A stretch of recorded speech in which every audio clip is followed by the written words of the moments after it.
আল্লাহ রাব্বুল আলামিন বললেন, ওয়াবাশশিরিল্লাযীনা আমানু ওয়া আমিলুস সলিহাতি আন্না লাহুম জান্নাহ। ওই সমস্ত মানুষগুলোর জন্য সুসংবাদ রয়েছে। ওই সমস্ত মানুষগুলোকে আপনি সুসংবাদ দান করুন যারা আল্লাহর প্রতি ঈমান আনয়ন করেছে। আল্লাহর প্রতি ঈমান আনয়ন করার পরে যারা আমলে সলেহ করেছে, নেক কাজ করেছে, ওই মানুষগুলোর জন্যই রয়েছে জান্নাতের সুসংবাদ। সুবহানাল্লাহ। যারা ঈমান এনেছে, ঈমান আনয়ন করার পরে যারা আমলে সলেহ করেছে, নেক কাজ করেছে, ভালো ভালো কাজ যারা করেছে, এদের জন্যই রয়েছে জান্নাতের সুসংবাদ। দেখুন, একটা কথা খেয়াল করেন, এই যে পবিত্র কোরআনুল কারীমের যত জায়গায় আল্লাহ তাআলা জান্নাতের কথা বলেছেন, শুরুটা করেছেন ঈমান দিয়া। কি দিয়া বলেন সবাই? কি দিয়া? ঈমান দিয়ে শুরু করেছেন। প্রথমে ঈমানের কথা বলেছেন, এরপরে আমলের কথা বলেছেন। অর্থাৎ আল্লাহ বলেছেন ঈমান আনয়ন করো, ঈমান যদি ঠিক থাকে তাহলে আমল করো, তাহলে ঈমান আমল ঠিক থাকলে তোমরা জান্নাত পাবে। ঈমান ঠিক থাকলে আমল কাজে আসবে, আর ঈমান আমল ঠিক থাকলে জান্নাতে যেতে পারবা। সুবহানাল্লাহ। তাহলে এবার বলেন, শুরু করছেন কি দিয়া? ঈমান দিয়া। কি দিয়ে শুরু করছেন? ঈমান দিয়ে শুরু করেছেন। কোরআনের যত জায়গায় আল্লাহ তাআলা জান্নাতের কথা বলেছেন, ঈমান দিয়ে আল্লাহ তাআলা শুরু করেছেন। ঈমানের দাম কেন? ঈমানটা প্রথমে আসলো কেন? একটা গণিতের মাধ্যমে আপনাদেরকে বোঝাই, তাহলে সহজে বুঝতে পারবেন। এই যে ছোট ছোট ছেলেরা আছে, এরা এটা ভালো করে বুঝবে, কারণ এরা এটা এখন পড়ে।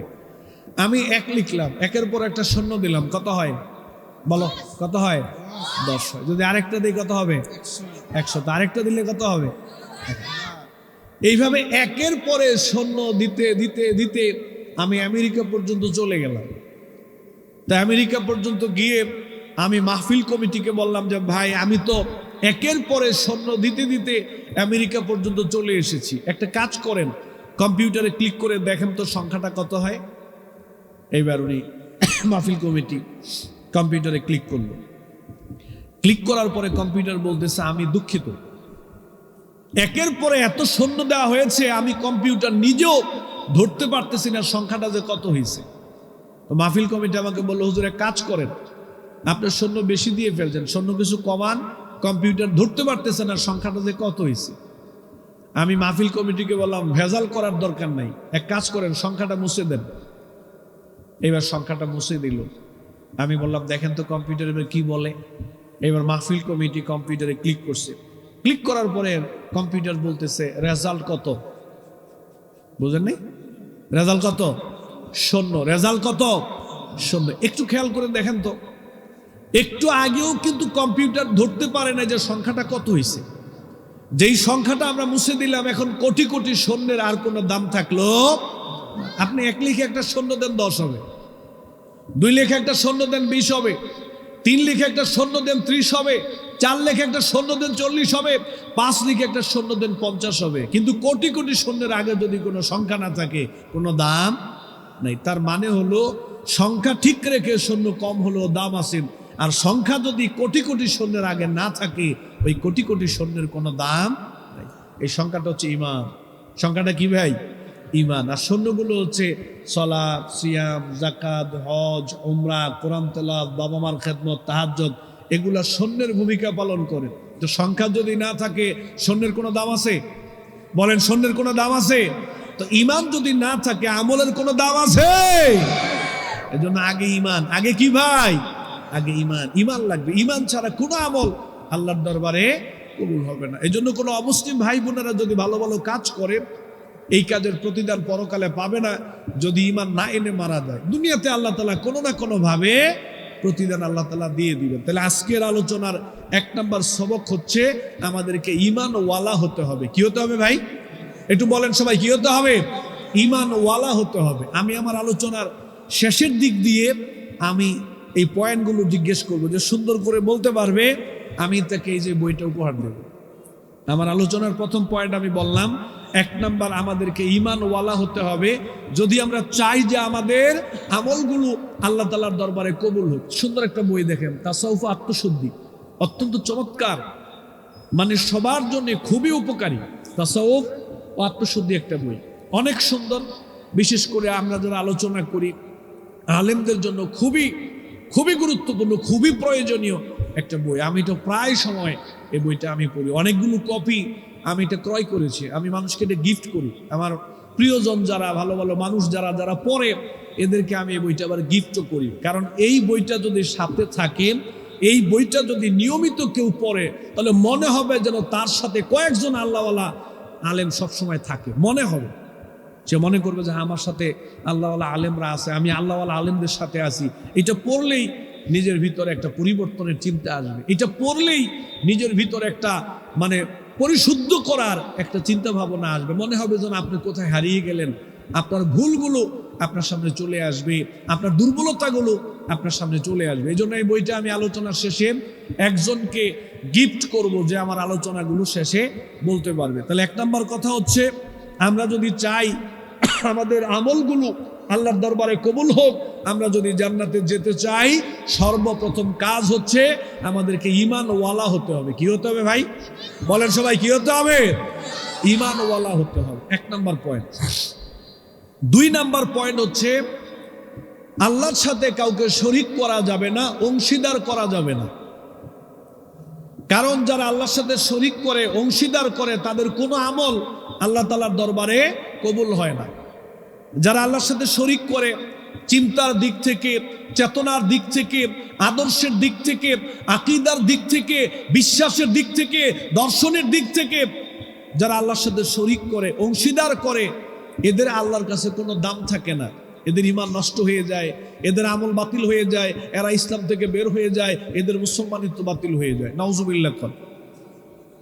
তাহলে দ্বিতীয় পয়েন্ট হচ্ছে, আল্লাহর সাথে কাউকে শরীক করা যাবে না, অংশীদার করা যাবে না।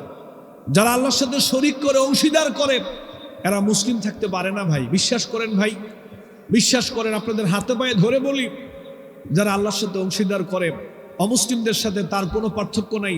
আমি সিফাত হাসান, আজকে আপনাদের প্রোগ্রামে আমি প্রধান বক্তা হিসেবে আপনারা আমাকে এনেছেন। এই যে আমি আলোচনা করছি, আমার পরনে জামা, আমার পরনে জুব্বা, আমি টুপি নিয়ে কোরআন হাদিস থেকে আলোচনা করছি। আমি জানি, আমি বিশ্বাস করি যে হ্যাঁ আমি মুসলিম, আপনারাও আমাকে মুসলিম মনে করেন। এখন যদি আমার অন্তরে কোনো শিরকি চিন্তা আমি ঢুকাই, কোনো শিরকি আকীদা বিশ্বাস আমার অন্তরে আমি লালন পালন করি, আমি সিফাত হাসান, আমার নামটা ঠিক থাকবে, আমার পরিচয় ঠিক থাকবে, আমার পোশাক ঠিক থাকবে, দুনিয়ার সব কিছু ঠিক থাকবে, শুধু নিমিষেই আমার ঈমানটা চলে যাবে, আমলগুলো নষ্ট হয়ে যাবে। সব ঠিক থাকবে, শুধু ঈমানটা নষ্ট হয়ে যাবে, অমুসলিমদের কাতারে আমি চলে যাব। তখন অমুসলিমদের সাথে আমার কোনো পার্থক্য থাকবে না। মারাত্মক একটা অন্যায় কাজ, শিরিক করলে ঈমান থাকে না। আল্লাহ রাব্বুল আলামিন বললেন, আল্লাযীনা আমানু ওয়া লাম ইয়ালবিসু ঈমানাহুম বিযুলমিন উলাইকা লাহুমুল আমনু ওয়া হুম মুহতাদুন। সূরা আনামের 82 নং আয়াত আল্লাহ তাআলা জানিয়ে দিলেন, যারা ঈমান আনয়ন করেছে, ঈমান আনয়ন করার পরে যারা পুনরায় আবার আল্লাহর সাথে শরীক করে নাই, অংশীদার সাব্যস্ত করে নাই, আল্লাহ বললেন এই মানুষগুলোই হলো নিরাপদ প্রাপ্ত, আর এই মানুষগুলোই হেদায়েতের উপরে আছে। যারা ঈমান এনেছে কিন্তু পুনরায় আবার আল্লাহর সাথে শরীক করে নাই, অংশীদার করে নাই, আল্লাহ বলছে এরাই হলো নিরাপদ প্রাপ্ত, এরাই হেদায়েত প্রাপ্ত, এরাই দ্বীনের উপরে আছে, এরাই হেদায়েতের উপরে আছে। বলেন সুবহানাল্লাহ। আর যারা ঈমান আনয়ন করার পরে আল্লাহর সাথে পুনরায় যারা অংশীদার সাব্যস্ত করলো, আল্লাহর সাথে পুনরায় যারা আবার শিরিক করলো, আল্লাহর বক্তব্য হলো ওই মানুষগুলো নিরাপদ প্রাপ্ত নয়, আর ওই মানুষগুলো হেদায়েতের উপরেও নাই।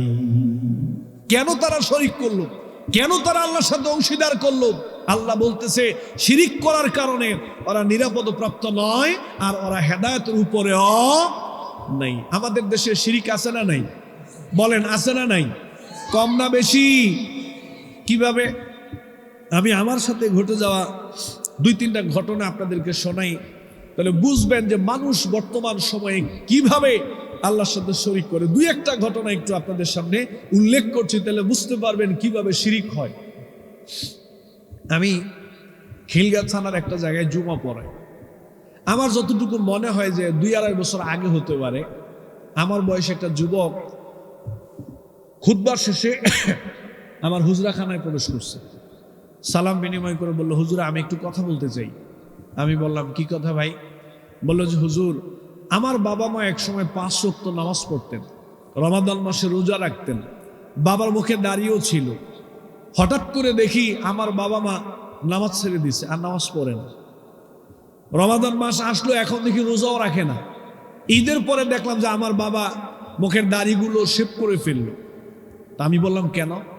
বললো, হুজুর আমি আমার বাবা মাকে জিজ্ঞেস করলাম, আচ্ছা এক সময় তো আপনারা 5 ওয়াক্ত সালাত আদায় করতেন, রমাদান মাসে সিয়াম পালন করতেন, বাবা আপনার মুখে তো দাড়িও ছিল, হঠাৎ করে আপনারা নামাজ রোজা ছেড়ে দিলেন, বাবা আপনার দাড়িগুলো শেভ করে ফেলেন, ঘটনা কি?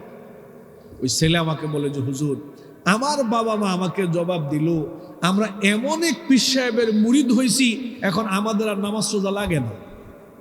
নাউজুবিল্লাহ কোন? আমরা এমন এক পীর সাহেবের মুরিদ হয়েছি, এখন আমাদের আর নামাজ রোজা লাগে না। নাউজুবিল্লাহ। চিন্তা করেন কত মারাত্মক শিরকে আকীদা অন্তরে ঢুকে গেছে, কত মারাত্মক শিরকে বিশ্বাস অন্তরে ঢুকে গেছে। ও নামাজ রোজা বাদ দিয়ে বসে আছে, পীর সাহেব তাকে পরকালে জান্নাতে নিয়ে যাবে। নাউজুবিল্লাহ কোন? এটা কি করে সম্ভব?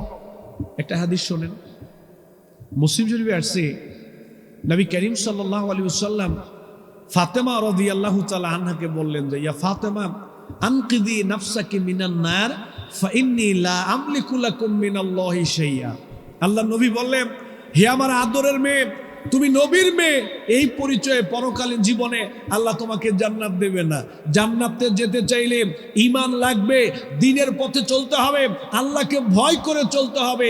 এছাড়া দুনিয়ার কোনো পরিচয় দিয়া পরকালে জান্নাতে যাওয়া যাবে না। এটি এরকম সিস্টেম না যে আপনি এমপির ভাতিজা, মন্ত্রীর খালাতো ভাইয়ের ফুফাতো ভাইয়ের ঘরে শালার ঘরের মামাতো ভাই, আপনার জন্য 7 খুন মাপ। ব্যাপারটা এরকম নয়। আমাদের দুনিয়ার সিস্টেম না যে আমি ক্ষমতাসীন ব্যক্তির যদি আত্মীয় হই, অপরাধ করলো 7 খুন মাপ। ব্যাপারটা এরকম নয়। নবী করিম সাল্লাল্লাহু আলাইহি সাল্লাম কিয়ামত দিবসে বিচারের মাঠে কেবলমাত্র শুধুমাত্র আল্লাহর নবীকে আল্লাহ তাআলা সুপারিশ করার পারমিশন দিবেন। এককভাবে আল্লাহর নবী আল্লাহর সামনে কথা বলার সুযোগ পাবেন। সেই নবী, যেই নবীর শাফাত ছাড়া আল্লাহ আমাদেরকে জান্নাত দেবে না, সেই নবী নিজের মেয়েকে বলতেছে, মা আমি তোমার কোনো উপকার করতে পারবো না, আমার পরিচয়ে তুমি আমার মেয়ে, আমি তোমার বাবা, এই পরিচয়ে পরকালে আল্লাহ জান্নাত দিবেন। জান্নাতে যেতে চাইলে কি লাগবে? ঈমান লাগবে। জান্নাতে যেতে কি লাগবে? দ্বীনের পথে চলতে হবে, আল্লাহকে ভয় করে চলতে হবে। ঈমান আমল ছাড়া, আল্লাহকে ভয় করে চলা ছাড়া দুনিয়ার কোনো পরিচয় দিয়া কোনো মানুষ জান্নাতে যেতে পারবে? আচ্ছা আপনাদেরকে একটা কথা জিজ্ঞেস করি, দেখি আপনারা কি বলেন। আদম নবী থেকে শুরু করে আজ পর্যন্ত এবং কিয়ামত পর্যন্ত সবচাইতে বড় পীর মুহাম্মদুর রাসূলুল্লাহ সাল্লাল্লাহু আলাইহি ওয়াসাল্লাম। এই ব্যাপারে কি আপনারা একমত? এই ব্যাপারে একমত? আল্লাহর নবীর চাইতে বড় কোনো পীর পৃথিবীতে ছিল না, কিয়ামত পর্যন্ত আসবে না। আল্লাহর নবীর চাইতে এত বড় আল্লাহওয়ালা, এত বড় আল্লাহর ওলি পৃথিবীতে ছিল না, কিয়ামত পর্যন্ত আসবে না। সেই পীর নিজের মেয়েকে বলতেছে, মা আমি তোমার কোনো উপকার করতে পারবো না, আমার পরিচয়ে আল্লাহ তোমাকে জান্নাত দেবে না। দ্বীনের পথে চলো, আল্লাহর ভয় করে চলো, এছাড়া জান্নাতে যাওয়া যাবে না। আর আমরা এই দুনিয়াতে আমাদের পাপের অভাব নাই, গুনাহের অভাব নাই, সাধারণ মানুষ। আপনি পীর সাহেবের মুরিদ হয়ে বসে আছেন, উনি আপনার পরকালে জান্নাতে নিয়ে যাবেন। নাউজুবিল্লাহ কোন? একটু ভালো করে বুঝেন আমার ভাইয়েরা, একটু ভালো করে কথাগুলো বুঝুন। এই পৃথিবীতে বাবা মা সবচেয়ে করে সন্তানদের জন্য। কার জন্য ভাই বলেন? কার জন্যে? সবচাইতে বেশি কষ্ট করে বাবা মা সন্তানদের জন্য।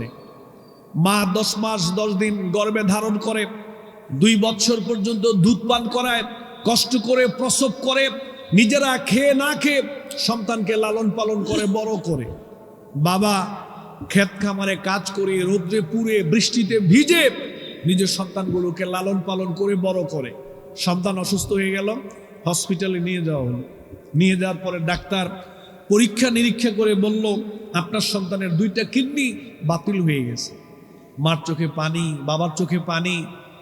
50 লক্ষ টাকা লাগবে ছেলের 2টা ছেলেকে যদি বাঁচাতে চাই, 2টা কিডনি 50 লক্ষ টাকা লাগবে। ডাক্তার বলল 50 লক্ষ টাকার যদি ব্যবস্থা করতে পারেন আমরা চেষ্টা চালিয়ে দেখতে পারি। বাবা মা বাড়িতে এসে চিন্তা করলো এত টাকা কই পাবো। মা বলল আমার গহনাগুলো বিক্রি করে দেন, গরুগুলো বিক্রি করে দেন, বাড়ির ভিটে বাড়ির পাশে জায়গা জমি আছে বিক্রি করে দেন, ভিটে বাড়ি বিক্রি করে দেন। সব বিক্রি করা হলো, 50 লক্ষ টাকা হয় না। ছেলেকে তো বাঁচাতে হবে, নিজের চোখের সামনে তো সন্তানকে মরে যেতে দিতে পারি না। মা বলল আমার একটা কিডনি বিক্রি করে দেন, তাও হয় না। বাবার একটা কিডনি বিক্রি করা হলো, তাও 50 লক্ষ টাকা হয় না। বাবা মা সন্তানকে মরতে যেতে দিতে পারে না। সন্তানের মৃত্যু বাবা মা সহ্য করতে পারে না, সন্তানের কোনো কষ্ট বাবা মা সহ্য করতে পারে না। দুনিয়ার ব্যাপার। এবার আসুন একটু পরকালের দিকে নিয়ে যাই। কিয়ামত দিবসের অবস্থা কত ভয়ানক হবে, কত কঠিন অবস্থার মুখোমুখি আমাদেরকে হওয়া লাগবে। একটা উদাহরণ দেই তাহলে বুঝবেন। কথার কথা, এই সন্তান যদি মাকে গিয়ে বলে যে মা 10 মাস 10 দিন গর্ভে ধরলা, প্রসব করলা, দুধ পান করাইলা, কিডনি দিয়া আমারে বাঁচানোর চেষ্টা করলাম, আজকে তোমার সন্তান একটা নেকির কারণে জান্নাতে যেতে পারছে না, মা তোমার থেকে তুমি আমারে আধা নেকি দান করো। কয় নেকি? কয় নেকি? আধা নেকি তুমি আমারে দান করো, আমি জান্নাতে চলে যাই। বাবার কাছে গিয়ে যদি বলে বাবা কত কষ্ট করে খেত খামারে কাজ করে আমারে বড় করলাম, মানুষ করলাম, কিডনি বিক্রি করে ট্রিটমেন্ট করলাম, একটা নেকির কারণে জান্নাতে যেতে পারছি না, মা বাবা তোমার থেকে তুমি আমারে আধা নেকি দান করো, আমি জান্নাতে চলে যাই। বাবাকে বললো আধা নেকি দাও, মাকে বলছে আধা নেকি দাও, আমি জান্নাতে চলে যাই। আমার বন্ধুগণ, কথাটাকে বুঝার চেষ্টা করেন, মূল্যায়ন করার চেষ্টা করেন, কথাটার ওজনটা বুঝার চেষ্টা করেন। যেই বাবা মা সন্তানদের জন্য দুনিয়াতে এত কষ্ট করলো, সন্তানকে বাঁচানোর জন্য কিডনি পর্যন্ত বিক্রি করে দিল, এই সন্তান যদি কিয়ামত দিবসে বাবাকে গিয়ে বলে যদি বাবা একটা নেকি দাও, আধা নেকি দান করো, মা তোমরা আধা নেকি দান করো, দুইজনে মিলে তোমরা আমাকে একটা নেকি দাও, আমি জান্নাতে চলে যাই। আমার বন্ধুগণ, আমি আল্লাহর নামের কসম করে বলছি, কিয়ামত দিবসে সন্তানকে বাবা মা একটা নেকি দিতেও রাজি হবে না। মা সন্তান রেখে পলায়ন করবে, বাবা সন্তানকে রেখে পলায়ন করবে, সন্তান বাবাকে রেখে পলায়ন করবে, সন্তান মাকে রেখে পলায়ন করবে, পীর সাহেব নিজের বউ পোলাপান রেখে পলায়ন করবে, স্ত্রী পোলাপান পীর সাহেবকে রেখে পলায়ন করবে, বক্তারা শ্রোতাদেরকে রেখে পলায়ন করবে, শ্রোতারা বক্তাদেরকে রেখে পলায়ন করবে, নেতারা কর্মীদেরকে রেখে পলায়ন করবে, কর্মীরা নেতাদেরকে রেখে পলায়ন করবে। দুনিয়ার কোনো মানুষ পরকালীন জীবনে কোনো মানুষের কোনো উপকারে আসবে না, কেউ কারো উপকারে আসবে না। সবাই শুধু ইয়া নাফসি, সবাই শুধু ইয়া নাফসি, সবাই সবাইকে নিয়ে ব্যস্ত। কখন আমার পীর সাহেব আপনাকে জান্নাতে নিয়ে যাবে, ওনার নিজেরই তো খবর থাকবে কিনা, এটাই তো ঠিক নাই। ঠিক কিনা ভাই বলেন? ঠিক কিনা? আমি আর আপনার নামাজ রোজা বাদ দিয়ে বসে আছি, পীর সাহেব আমার পরকালে জান্নাতে নিয়ে যাবে। আচ্ছা, ছোট্ট একটা উদাহরণ দিই তাহলে বুঝবেন। এই যে আমাদের এই সামিয়ানার পাশে একটা পুকুর আছে, এই পুকুরে 40-50টা পরিবারের ছোট ছোট বাচ্চারা পুকুরে পড়ে গেছে। এর মধ্যে ধরেন কথার কথা আমাদের চাচার একটা সন্তান এই জায়গায় আছে, ছোট বাচ্চা বা নাতি ধরেন বা সন্তান ধরেন, সন্তানে ধরেন, এই পুকুরে পড়ে গেছে। এখন এদেরকে উঠানোর জন্য কোনো মানুষ নাই, চাচা ছাড়া আর কেউ নেই।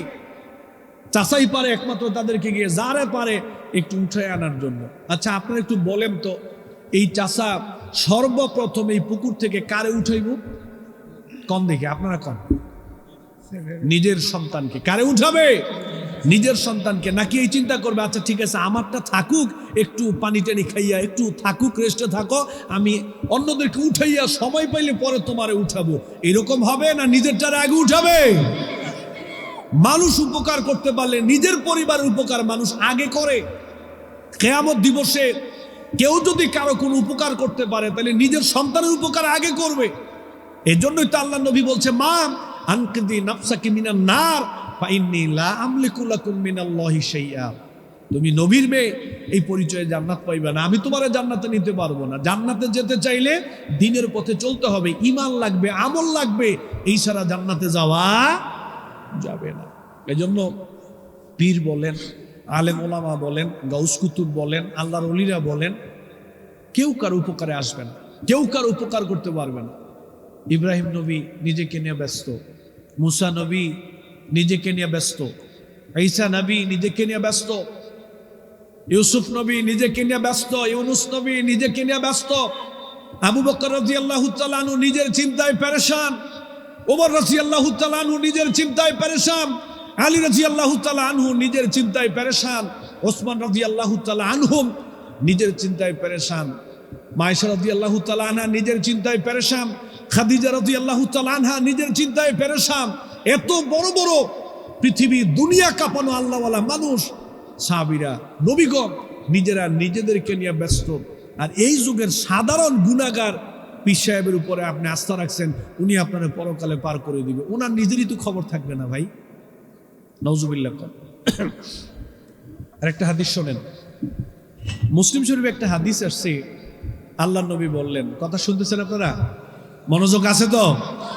আল্লাহ নবী বললেন, ইয়াতবাউল মাইয়াতা সালাসাতুন, মানুষকে যখন কবরস্থানে দাফন করার জন্য নিয়ে যাওয়া হয়, তিনটা জিনিস কবর পর্যন্ত তার সাথে যায়, আহলুহু ও মালুহু ও আমালুহু। পৃথিবীর মানুষ কবর পর্যন্ত যায়, সম্পদ কবর পর্যন্ত যায়, তার ঈমান আমল কবর পর্যন্ত যায়।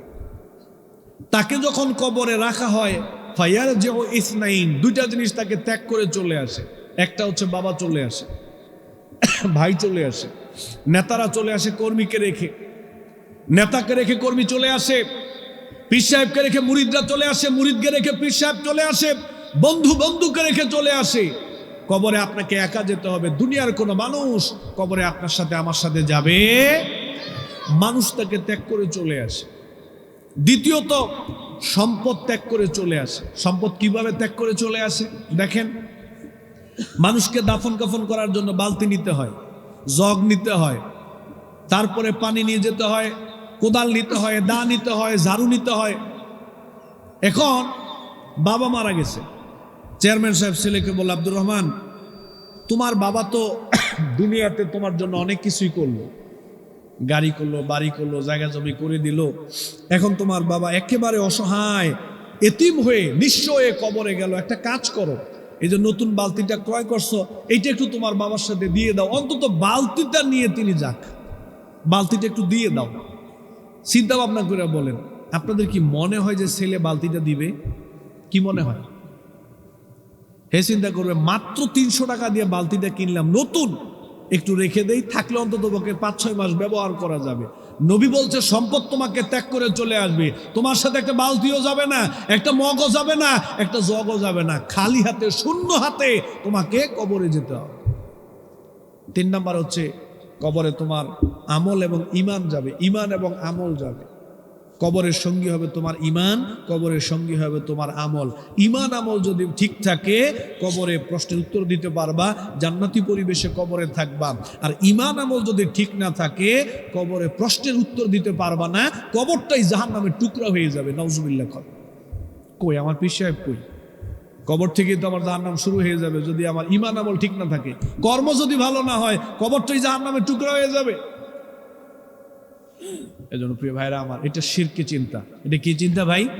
এটা শিরকি চিন্তা। আপনি কোন পীর সাহেবের কাছে যেতে পারেন, কোনো অসুবিধা নেই। কেন যাবেন? দিন চর্চা করার জন্য যাবেন, জ্ঞান অর্জন করার জন্য যাবেন, সুহবত নেওয়ার জন্য যাবেন, যেতেই পারেন, কোনো অসুবিধা নেই। কিন্তু তিনি আপনাকে সন্তান দিবেন, ব্যবসা বাণিজ্য বরকত দিবেন, বিয়ে শাদীর ব্যবস্থা করে দিবেন, তারপরে আপনাকে নির্বাচনে জিতিয়ে দিবেন, আপনাকে সুস্থতা দান করবেন, পরকালে জান্নাতে নিয়ে যাবেন। এই সমস্ত চিন্তা করে কোনো পীরের দরবারে গেলে যাইবেন ঈমান নিয়া, আসবেন ঈমান রাইখা। যাইবেন ঈমানদার হইয়া, আইবেন মুশরিক হইয়া। এই জন্য খবরদার, শিরিক করা যাবে না। আজকে মানুষ নানানভাবে আল্লাহ তাআলার সাথে, মানুষ কবরকে কেন্দ্র করে, মাজারকে কেন্দ্র করে, দরগাকে কেন্দ্র করে, খানকাকে কেন্দ্র করে, এরপরে আলেমদেরকে কেন্দ্র করে, নেতা নেত্রীদেরকে কেন্দ্র করে, এরপরে আল্লাহর আইন বাদ দিয়ে নিজের আইন প্রণয়ন করে নানানভাবে আজকে মানুষ আল্লাহর সাথে শরিক করতেছে। এই জন্য যারা আল্লাহর সাথে শরিক করে, অংশীদার করে, এদের ঈমান ঠিক থাকে না। এদের ঈমান আমলকে বাতিল করে দেয় কে? বলেন, কে বাতিল করে দেয়? আল্লাহ বাতিল করে দেয়। এটা ক্ষমার অযোগ্য অপরাধ। আল্লাহ রাব্বুল আলামিন বললেন, ইন্নাল্লাহা লা ইয়াগফিরু আইয়ুশরাকা বিহি ওয়া ইয়াগফিরু মা দুনা যালিকা লিমান ইয়াশা। নিশ্চয় যারা আল্লাহর সাথে শরীক করবে, অংশীদার করবে, আল্লাহর সাথে শরীক করার পরে, অংশীদার করার পরে তাওবা ছাড়া যদি কোনো মানুষ মারা যায়, আল্লাহ রাব্বুল আলামিন বললেন আমি চাইলে তার জীবনের সব গুনাহকে মাফ করে দিতে পারি, আবার নাও করতে পারি। তবে আমি আল্লাহ পরিষ্কারভাবে জানিয়ে দিলাম, শিরিক করে তাওবা ছাড়া যদি কোনো মানুষ মারা যায়, আমি আল্লাহ তাআলা তার শিরকের গুনাহ কোনোদিন মাফ করব না। শিরিক করে তাওবা ছাড়া যদি কোনো মানুষ মারা যায়, আমি আল্লাহ তাআলা তার জীবনের সমস্ত গুনাহ ইচ্ছে করলে মাফ করে দিতে পারি, আবার নাও করতে পারি। কিন্তু শিরিক করে তাওবা ছাড়া মারা গেলে তার শিরকের গুনাহ আমি আল্লাহ কোনোদিন মাফ করব। অথচ দেখেন আজকের বাংলাদেশে হাজারো লক্ষ লক্ষ মানুষ একদিকে নামাজ পড়তেছে, রোজা রাখতেছে, হজ করতেছে, ভালো ভালো কাজ করতেছে, আজকে রাত্রে শবে বরাত পালন করতেছে, তারপরও গিয়ে দেখেন আল্লাহর সাথে শরীক করতেছে। তাহলে একদিকে আপনি আল্লাহর সাথে শরীক করবেন, আরেকদিকে ইবাদত করবেন, দুইটা একসাথে চলবে না। দুইটা একসাথে চলবে না। আল্লাহ নিষেধ করেছেন, দুইটা একসাথে যাবে না। ওয়াবুদুল্লাহ ওয়ালা তুশরিকু বিহি শাইয়্যা। একনিষ্ঠভাবে আল্লাহর ইবাদত করে আল্লাহর সাথে কাউকে শরীক করা যাবে না। একদিকে ইবাদত করবা, আরেকদিকে শরীক করবা, দুইটা একসাথে চলে না। আল্লাহর বক্তব্য হলো কেবলমাত্র শুধুমাত্র আল্লাহর ইবাদত করতে হবে, আল্লাহর সাথে কাউকে শরীক করা যাবে। আচ্ছা, তাহলে জান্নাতে যেতে চাইলে আমাদের আমলগুলো যদি আমরা চাই আল্লাহর কাছে কবুল হোক, 2 নাম্বার কাজ হচ্ছে আল্লাহর সাথে শরীক করা যাবে না। বলেন সবাই, কি করা যাবে না ভাই? আল্লাহর সাথে শরীক করা যাবে 2 নাম্বার। 3 নাম্বার হচ্ছে আমরা যে ইবাদতগুলো করি, আমরা যে আমলগুলো করি, হোক সেটা সালাত, হোক সেটা সিয়াম, হোক সেটা যাকাত, XYZ যে কোনো ভালো কাজ আমরা যখন করব, তখন একনিষ্ঠভাবে কাকে দেখানোর জন্য করব? বলেন, কাকে দেখানোর জন্য? আল্লাহকে দেখানোর জন্য, আল্লাহর সন্তুষ্টির জন্য আমরা সেই ইবাদতটা করার চেষ্টা করব। এটা ছোট হোক আর বড় হোক, আমলটা ছোট হোক আর বড় হোক, ফরজ হোক আর নফল হোক, আমরা যে আমলই করি না কেন ইখলাস সহকারে করব। আল্লাহকে রাজি খুশি করার জন্যে, আল্লাহকে দেখানোর জন্যে, অন্তরে আল্লাহর ভয় রেখে তারপরে আমরা আমলটা করার চেষ্টা করব। কারণ আমি যে আমল করব, এটার মধ্যে যদি ইখলাস না থাকে, আন্তরিকতা না থাকে, একনিষ্ঠতা না থাকে, আল্লাহর ভয় না থাকে, তাহলে সেই আমলটা দেখতে যতই সুন্দর হোক না কেন, এটা আল্লাহর কাছে কবুল হবে। এর বিনিময়ে আল্লাহ আমাকে জান্নাত দেবেন না। এর বিনিময়ে আল্লাহ জান্নাত দেবেন না। যদিও আমাদের সমাজে এখন আমরা অনেক আমল করি মানুষকে দেখানোর জন্য। কাকে দেখানোর জন্য ভাই? মানুষকে দেখানোর জন্য, মানুষকে খুশি করার জন্যে, মানুষের বাহবা নেওয়ার জন্যে এখন আমরা অনেক ভালো কাজ করে থাকি। এই যে দেখেন, নির্বাচন আসলে অনেক মানুষ নামাজি হয়ে যায়। সারা জীবন গান বাজনা করছে, সিনেমায় অভিনয় করছে, নাটক করছে, যখন নির্বাচনে দাঁড়াইছে দেখে যে সাদা পাঞ্জাবি, সাদা পায়জামা, মাথার মধ্যে টুপি, আছে না নাই? কথা কন না কেন, আছে না নাই? অনেক মেয়েরা সারাটা জীবন গান বাজনা করে, উলঙ্গ বেহায়াপনা করে, গান বাজনা করে জাতির মানুষকে গুনাহগার বানাইছে। যখন নির্বাচন আসছে তখন দেখি যে মাথার মধ্যে ওড়না দিয়া বুরকাও পড়ছে। এরকম মানুষ আছে না নাই? এগুলা কোনো কাজে আসবে না, কোনো কাজে আসবে না। নির্বাচন আসতে নামাজি হয়ে যাওয়া, দাড়িগুলো ছেড়ে দেওয়া, নির্বাচনকে উপলক্ষ করে নামাজি হওয়া, নির্বাচনকে উপলক্ষ করে হজ করা, নির্বাচনকে উপলক্ষ করে আমল করা, এটা কাজে আসবে না। এই আমল আল্লাহ তাআলার দরবারে গ্রহণ হবে না। একটা হাদিস শোনাই, শোনেন। সহিহ বুখারীতে আসছে, আল্লাহ নবী বললেন, ইয়াকশিফু রাব্বুনা আন সাকিহি ফায়াসজুদু লাহু কুল্লু মুমিনিন ওয়া মুমিনাতিন ফায়াবকা কুল্লু মান কানা ইয়াসজুদু ফিদ দুনিয়া রিয়ান ওয়া সুমআতান ফায়াউদু যাহরু তাবাকান ওয়াহিদান। আমার দিকে তাকান। আল্লাহ নবী বললেন, কিয়ামত দিবসে আল্লাহ তাআলা ইমামদারদের সামনে আল্লাহ তাআলার পায়ের গোসালিকে প্রকাশ করবেন। আল্লাহ তাআলা কিয়ামত দিবসে আমাদের সামনে আল্লাহ তাআলার পায়ের গোসালি প্রকাশ করবেন। তখন সকল ইমানদার নর নারীরা আল্লাহ তাআলার কদম মোবারকের সেজদায় পড়ে যাবে। সুবহানাল্লাহ। সবাই সেজদায় পড়ে যাবে, সবাই সেজদায় পড়ে যাবে। তবে ওই সমস্ত মানুষগুলো সেজদা করতে পারবে না যারা দুনিয়াতে নামাজ পড়েছিল মানুষকে দেখানোর জন্য, মানুষকে শোনানোর জন্য, মানুষ যেন বলে যে হ্যাঁ লোকটা নামাজি, মানুষ যেন শুনে যে হ্যাঁ অমুক নামাজ পড়ে, মানে মানুষের দৃষ্টি আকর্ষণ করার জন্যে, মানুষের দৃষ্টি আকৃষ্ট করার জন্যে আমি নামাজ পড়েছিলাম। আল্লাহর কাছে ওই দিন কিয়ামত দিবসে আল্লাহকে সেজদা করতে যাব। নবী বলছে ফায়াউদু যহারু তাবাকান ওয়াহিদান, কাঠের মতো পিঠ সোজা হয়ে থাকবে, সেদিন সে সেজদা করতে পারবে না, ধরা খেয়ে যাবে, সেজদা করতে পারবে না। এই নামাজ আল্লাহর দরবারে কবুল হবে না। যেই নামাজ আমি মানুষকে দেখানোর জন্য আদায় করেছিলাম, মানুষের দৃষ্টি আকর্ষণ করার জন্য আমি যেই নামাজ আদায় করেছিলাম, কোনো কাজে আসবে না, এই নামাজ কবুল হবে না। মান সাল্লা ইরাই ফাকাদ আশরাকা ওয়া মান সামা ইরাই ফাকাদ আশরাকা ওয়া মান তাসাদ্দাকা ইরাই ফাকাদ আশরাকা। মুস্তাদ আহমদে আসছে সালাত আদায় করাইছো, সালাত আদায় করেছো মানুষকে দেখানোর জন্য, শিরিক করলা, এটা সালাত না, এটা শিরিক হয়ে গেল। রোজা রাখলা মানুষকে দেখানোর জন্য, এটা শিরিক হয়ে গেল। যাকাত দিলাম, দান সাদাকা করলা, হজ করলাম মানুষকে দেখানোর জন্য, এটার আমল থাকলো না, ভালো কাজ থাকলো না, এটাও শিরিক হয়ে গেল। নাউজুবিল্লাহ। এই জন্য আমরা যত ভালো কাজ করব, সালাত আদায় করব, সিয়াম পালন করব, আমরা হজ করব, আমরা যাকাত দেব, যত ভালো কাজ আমরা করি না কেন, প্রত্যেকটা ভালো কাজ আমরা আল্লাহকে খুশি করার জন্যে অন্তরে আল্লাহর ভয় রেখে একনিষ্ঠভাবে আমরা ওই আমলটা করার চেষ্টা করব। এই আমলে যদি আল্লাহর সন্তুষ্টি না থেকে দুনিয়াবি কোনো সন্তুষ্টি থাকে, মানুষের ভয়, মানুষকে দেখানোর জন্য যদি আমি সে আমলটা করি, এই আমলটা যত বড়ই হোক না কেন, এটা আল্লাহর দরবারে কবুল। যেমন এখন চালু হয়েছে জুম্মা মোবারক। কি চালু হয়েছে? জুম্মা মোবারক। মানে অনেকে শুধু জুমার নামাজের একটা সেলফি পোস্ট করার জন্য এখন অনেকে নামাজে যায়। জুম্মা মোবারক, ফেসবুকে ছবি দেয়, ছবি দিয়া মানে চুলডি ঠাস করে একটা এদিক সেদিক করে একটা ছবি তুলে সেলফি দিয়া জুম্মা মোবারক, মানে এসবারে বুঝাইছে আমি জুমার নামাজ পড়ে আসছি, কম সুবহানাল্লাহ, মানে আমি জুমার নামাজ পড়ে আসছি, দেখো তোমরা। অনেকে ফেসবুকে পোস্ট করার জন্য শুধু জুমার নামাজ পড়ে, কোনো কাজে আসবে না। ফেসবুকে পোস্ট করার জন্য নামাজে যাওয়ার দরকার নাই, ফেসবুকে পোস্ট করার জন্য নামাজে দাঁড়ানোর দরকার নাই। আপনি আল্লাহকে দেখানোর জন্য নামাজ পড়বেন। খবরদার, খবরদার ভাইরা আমার।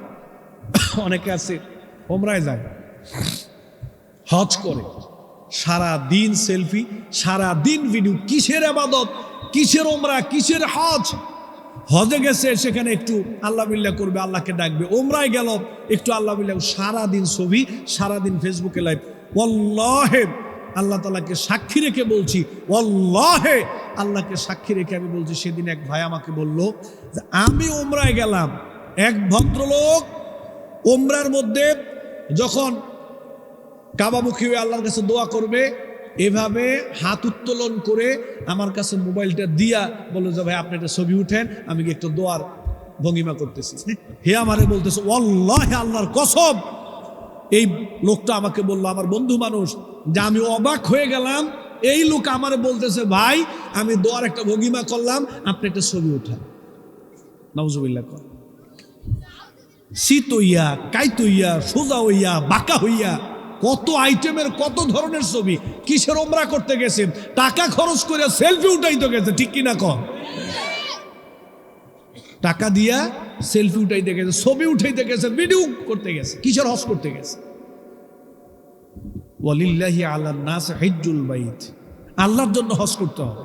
মান হাজ্জা লিল্লাহে, আল্লাহর জন্য যারা হজ করতে যায়, আল্লাহর জন্য যারা উমরা করতে যায়, আল্লাহর জন্য যারা সালাত আদায় করে, সিয়াম পালন করে, যাকাত দেয়, আল্লাহর জন্য করতে হবে। এই যে সামনে রমাদান মাস আসতেছে, এখনই দেখবেন অলরেডি যাকাতের কাপড় বাজারে চলে আসবে। অবাক লাগে, যাকাতের জন্য নাকি আলাদা কাপড় বাংলাদেশে তৈরি হয়। এটা যাকাতের লুঙ্গি, এটা যাকাতের কাপড়। যাকাতের আবার কাপড় কিসের, যাকাতের আবার লুঙ্গি কিসের?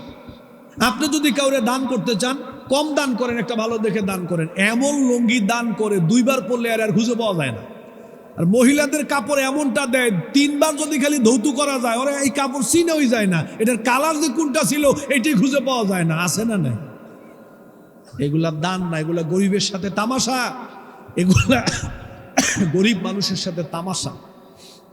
মাইকিং করে দান করে, মানে যাতে বুঝায় অমুক সাহেব, ওরে আল্লাহ সুবহানাল্লাহ, বিশাল বড় দানবীর, বাড়ির সামনে হাজার হাজার মানুষ মাইকিং টেকিং করে লোকজন জড়ো কইরা এরপরে পত্রপত্রিকায় দিয়া, সাংবাদিক দিয়া, তারপরে উনি দান করতেছে।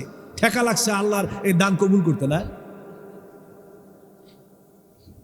একটাও আল্লাহর দরবারে কবুল হবে না। আমল কবুল হওয়ার জন্য আল্লাহকে খুশি, আপনি একটা সেজদা দেন তাও আল্লাহকে খুশি করার জন্য দিবেন। আমি আজহারী সাহেবের ওয়াজে শুনলাম, কথাটা অন্তরে গেঁথে রাখার মতো একটা কথা।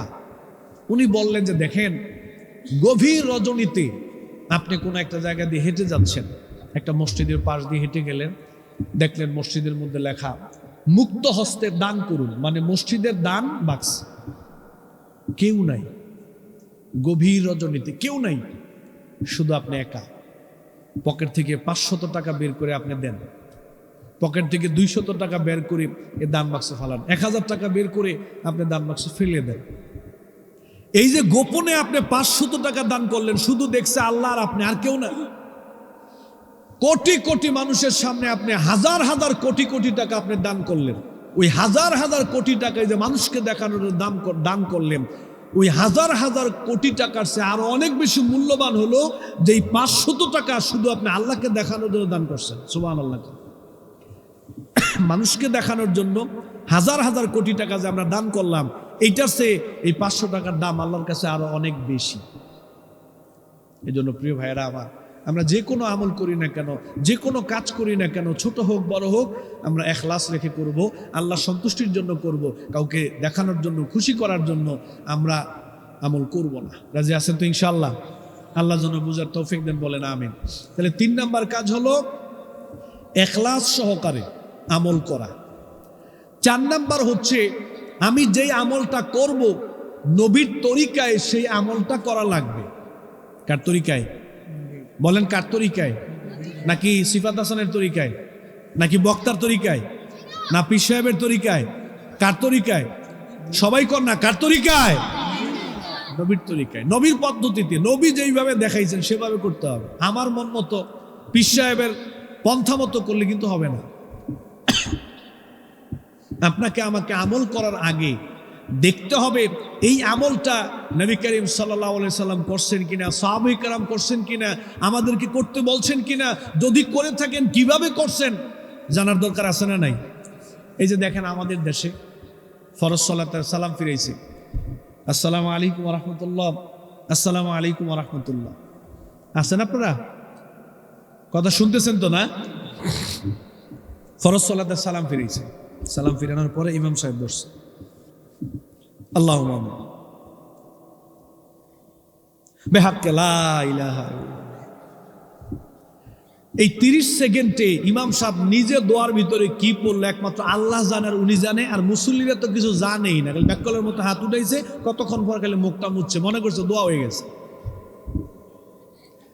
আমাদের দেশে দোয়ার সাথে তামাশা করা হচ্ছে, মুনাজাতের নামে তামাশা চলতেছে আমাদের দেশে। বিশ্বাস করেন ভাই, বিশ্বাস করেন, মুনাজাতের নামে অনেক জায়গায় আমাদের দেশে তামাশা চলতেছে। আমার দিকে তাকিয়ে থাকেন। আসসালামু আলাইকুম ওয়া রাহমাতুল্লাহ, আসসালামু আলাইকুম ওয়া রাহমাতুল্লাহ। আল্লাহ নবী সালাম ফিরাইলেন, সালাম ফিরিয়েই প্রথমে বলতেন আল্লাহু আকবার। কি বলতেন ভাই? একটু বলেন না সবাই, কি বলতেন? আল্লাহু আকবার। একবার বলতেন আল্লাহু আকবার, এরপরে বলতেন আস্তাগফিরুল্লাহ, আস্তাগফিরুল্লাহ, আস্তাগফিরুল্লাহ। কয়বার বলতেন? কয়বার বলতেন? 3 বার। এরপরে বলতেন আল্লাহুম্মা আনতাস সালাম ওয়া মিনকাস সালাম তাবারাকতা ইয়া যাল জালালি ওয়াল ইকরাম। এরপরে বলতেন আল্লাহুম্মা আইন্নি আলা যিকরিকা ওয়া শুকরিকা ওয়া হুসনি ইবাদাতিকা। এরপরে বলতেন লা ইলাহা ইল্লাল্লাহু ওয়াহদাহু লা শারীকা লাহু লাহুল মুলকু ওয়া লাহুল হামদু ওয়া হুয়া আলা কুল্লি শাইইন কাদির। আল্লাহুম্মা লা মানিআ লিমা আ'তাইতা ওয়া লা মু'তিয়া লিমা মানা'তা ওয়া লা ইয়ানফাউ যাল জাদ্দি মিনকাল জাদ। এরপরে আমার দিকে তাকান, এরপরে হাতের কর গুনে গুনে বলতেন সুবহানাল্লাহ সুবহানাল্লাহ। বলেন তো একবার সুবহানাল্লাহ, বলেন সবাই একবার সুবহানাল্লাহ। এইভাবে হাতের কর গুনে গুনে সুবহানাল্লাহ সুবহানাল্লাহ সুবহানাল্লাহ, হাতের কর গুনে গুনে 33 বার বলতেন সুবহানাল্লাহ। কয় 30 বার? বলেন কয় 30 বার? 33 বার বলতেন সুবহানাল্লাহ। এরপরে হাতের কর গুনে গুনে বলতেন আলহামদুলিল্লাহ আলহামদুলিল্লাহ আলহামদুলিল্লাহ। 33 বার হাতের কর গুনে গুনে আলহামদুলিল্লাহ পড়তেন। নবী বলছেন প্রত্যেকটা ফরজ সালাতের পরে যারা হাতের কর গুনে গুনে এই আমলটা করবে, গফিরাত খাতায়াহু ওয়া ইন কানাত মিথলা জাবাদিল বাহারি, এমন ব্যক্তির জীবনে যদি সমুদ্রের ফেনা পরিমাণ গুনাহ থাকে তাও আল্লাহ তাআলা মাফ করে দিবেন। সহজ না ভাই? তাহলে নবী যদি আমলটা করতেন, তার মানে সাহাবায়ে কেরাম কি দোয়া করতেন, মুনাজাত করতেন? তার মানে সাহাবায়ে কেরাম ওই আমলটা করতেন। আপনারা করেন তো ইনশাআল্লাহ? হাতের কর গুনে গুনে 33 বার সুবহানাল্লাহ পড়বেন, 33 বার আলহামদুলিল্লাহ বলবেন, 34 বার আল্লাহু আকবার পড়বেন। আরেকটা আছে লা ইলাহা ইল্লাল্লাহু ওয়াহদাহু লা শারীকা লাহু লাহুল মুলকু ওয়া লাহুল হামদু ওয়া হুয়া আলা কুল্লি শাইইন কাদির। এরপরে আয়াতুল কুরসি, আল্লাহু লা ইলাহা ইল্লা হুয়াল হাইয়ুল কাইয়্যুম লা তাখুযুহু সিনাতুন ওয়া লা নাওম। এই যে আয়াতুল কুরসি, আল্লাহর নবী বললেন প্রত্যেকটা ফরজ নামাজের পরে নিয়মিত যারা আয়াতুল কুরসি পাঠ করবে ওই ব্যক্তি জান্নাতে এই জন্য যাইতে পারতেছে না কেন, সে মরে না। তার মানে এই লোকটা মরার সাথে সাথে আল্লাহ তাকে জান্নাত দিয়ে দিবে। সুবহানাল্লাহ। আচ্ছা কন্ত আরো অনেক দোয়া পড়তেন। অনেক সময় কুল হুয়াল্লাহু সূরা 3 বার পড়তেন, কুল আউযু বিরাব্বিল ফালাক 3 বার পড়তেন, কুল আউযু বিরাব্বিন নাস 3 বার পড়তেন। আচ্ছা এই যে আমি আপনাদেরকে দেখাইলাম, এটা আল্লাহ নবী কখন পড়তেন?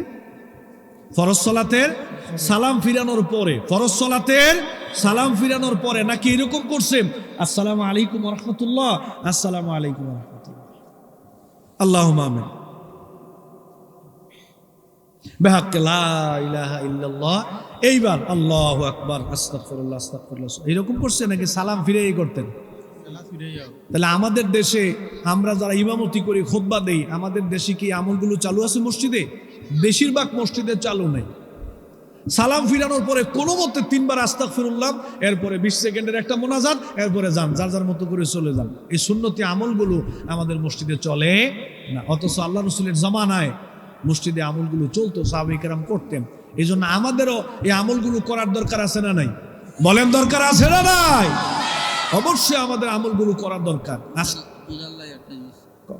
বলেন বলেন। এগুলা মুস্তাহাব সুন্নাত মুআক্কাদা। কোনটা? ওই যে তাসবিহগুলো।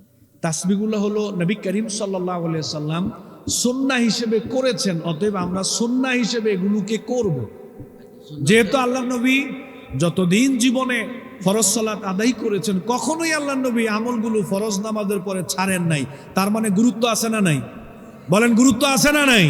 অবশ্যই গুরুত্ব আছে। এই জন্য আমাদেরও করার দরকার আছে না নাই? বলেন দরকার আছে না নাই? অবশ্যই এটা গুরুত্বপূর্ণ, অবশ্যই আমাদের এটা করা লাগবে। আচ্ছা সুন্নাতুল মুআক্কাদা যেটা, এটা মুস্তাহাব ওইগুলা। সুন্নাতুল মুআক্কাদা যদি কিছু না থাকে তো সুন্নাতুল মুআক্কাদা গুরুত্ব কি দিবেন না আপনি? সুন্নাতুল মুআক্কাদা কোনটা? গুরুত্ব পিছনে কোনটা থেকে গেল? পিছনে সুন্নাতুল মুআক্কাদা যদি নামাজ থাকে, হ্যাঁ, যে ফরজের পরে সুন্নাতুল মুআক্কাদা থাকে, হ্যাঁ, তো লম্বা সময় পরে সুন্নাতুল মুআক্কাদা যে গুরুত্ব এটা কমাইলে। হ্যাঁ চাচা সুন্দর একটা প্রশ্ন করছে, ভালো করে বুঝেন। ধরেন আপনি যোহরের 4 রাকাত নামাজ পড়লেন, কয় রাকাত ফরজ? যোহরের কয় রাকাত ফরজ? 4 রাকাত ফরজ। যোহরের 4 রাকাত পড়ার পরে আবার 2 রাকাত সুন্নত পড়তে হয় না? কথা কন না কেন, পড়তে হয় না? চাচা বলতেছে এই সুন্নতের গুরুত্ব অনেক, তাহলে এটা সময় দিবেন না? তা আমি তো সময় দিছি, আমি তো না করি নাই। আপনি হয়তো চলে যান বাজারে, আপনি হয়তো দোকানে চলে যান, আপনি যান কেন? আপনি পড়েন, আমি তো পড়ি। আমি কি করি? সালাম ফিরানোর পরে জিকির আজগারগুলো করে এরপরে সুন্নত পরে পরে আমি আমার কাজে যাই। আপনি করেন, কোনো অসুবিধা নিষেধ নাই তো।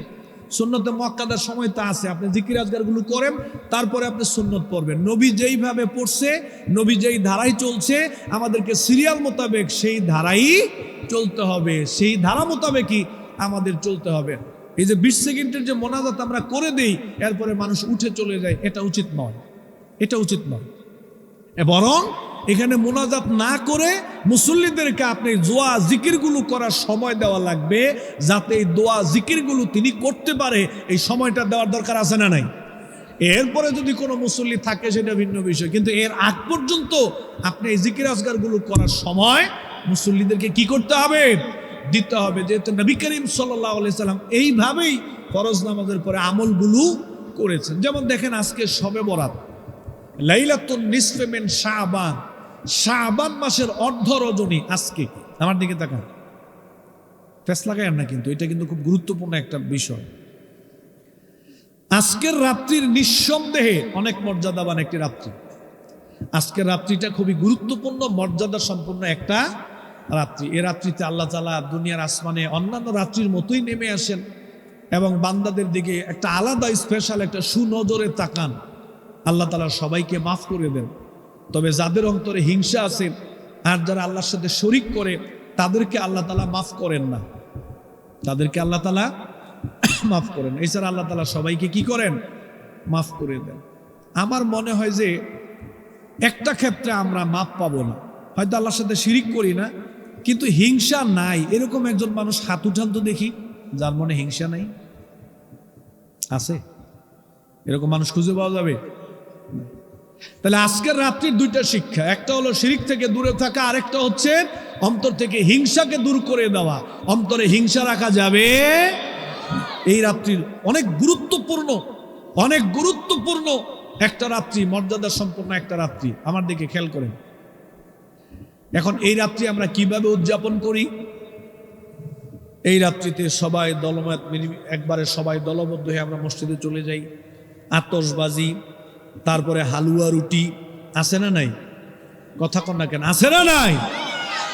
নবী করিম সাল্লাল্লাহু আলাইহি সাল্লাম এগুলো করেন নাই।